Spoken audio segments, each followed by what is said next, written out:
Bonjour à tous. Alors voici la pierre dont je vous parlais la semaine dernière, qui est une chalcopyrite. Je ne sais pas si vous la voyez bien, voilà.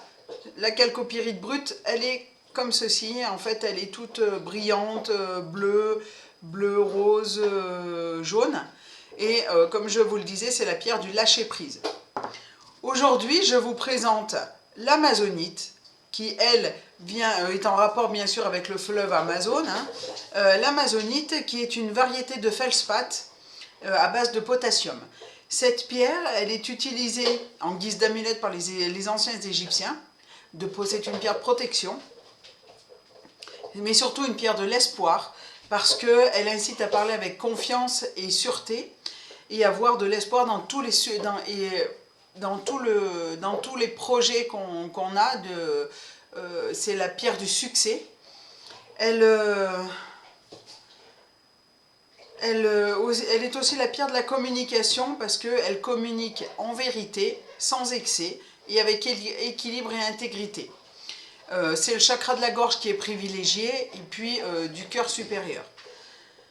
Cette amazonite aide à rester calme, sans émotion superflue, et on peut la garder alors soit autour de soi, soit comme ça, hein, en pendentif, soit attachée à son portable, ou si c'est une grosse pierre que l'on a, eh bien, on peut la mettre à côté de l'ordinateur ou du micro-ondes, puisque c'est une pierre qui, comme la shungite, eh bien, absorbe toutes les ondes électromagnétiques.